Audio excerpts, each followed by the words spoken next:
Hi everyone, welcome to Tarni's kitchen and greenery. ఈరోజు మన recipe కిల్లీ ఫ్రై. చాలా టేస్టీ. పప్పుచారు చేసుకున్నప్పుడు అయితే సూపర్ ఉంటుంది. ముందుగా కిల్లీ తీసుకుని ఈ విధంగా బాయిల్ చేసుకోవాలి. ఇలా బాయిల్ చేసుకున్న తర్వాత దాన్ని పక్కగా తీసుకొని చిన్న చిన్న ముక్కలుగా కట్ చేసుకోవాలి. దీనిలో హై ప్రోటీన్స్ అనేవి చాలా బాగా ఉంటాయండి. అలాగే B12 కూడా. ఇప్పుడు పాన్ తీసుకుని దాంట్లో ఒక 4 టేబుల్ స్పూన్ల ఆయిల్ అనేది యాడ్ చేసుకుని కొద్దిగా జీలకర్ర అనేది కూడా వేసుకుని ఫ్రై చేసుకోవాలి. ఆ తర్వాత కరివేపాకు, సన్నగా కచ్చినటువంటి ఉల్లిపాయ, పచ్చిమిర్చి యాడ్ చేసుకొని ఒకసారి ఫ్రై చేసుకోవాలి. ఇప్పుడు దీనిలోకి 2 టేబుల్ స్పూన్ల అల్లం వెల్లుల్లి పేస్ట్ వేసుకొని పచ్చివాసన పోయే వరకు ఫ్రై చేసుకోవాలి. ఆ తర్వాత కిల్లీ ముక్కల్ని ఈ విధంగా యాడ్ చేసుకోవాలి.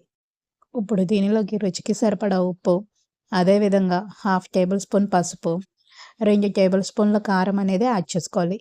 ఈ కర్రీ కొంచెం స్పైసీగా ఉంటేనే చాలా బాగుంటుందండి. ఇలా వేసుకున్న తర్వాత మొత్తాన్ని బాగా కలుపుకోవాలి.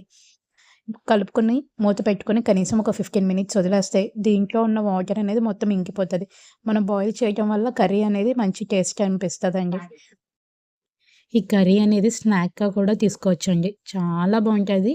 పిల్లలకి పెడితే మంచి విటమిన్స్ అనేవి దొరుకుతాయండి. ఇప్పుడు దీనిలోకి కొత్తిమీర, 1 table spoon garam masala, 1/2 table spoon జీలకర్ర పొడి, 1/2 టేబుల్ స్పూన్ ధనియాల పొడి అనేది కూడా యాడ్ చేసుకోవాలి.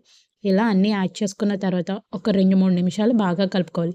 చూసారు కదా మనకి కర్రీ అనేది ఏ విధంగా ఫ్రై అయిపోయిందో. ఇంకెందుకు ఆలస్యం, మీరు కూడా ట్రై చేసి చూడండి. మరిన్ని టేస్టీ వంటకాల కోసం please subscribe my YouTube channel. Like, share and comment also. Thank you all.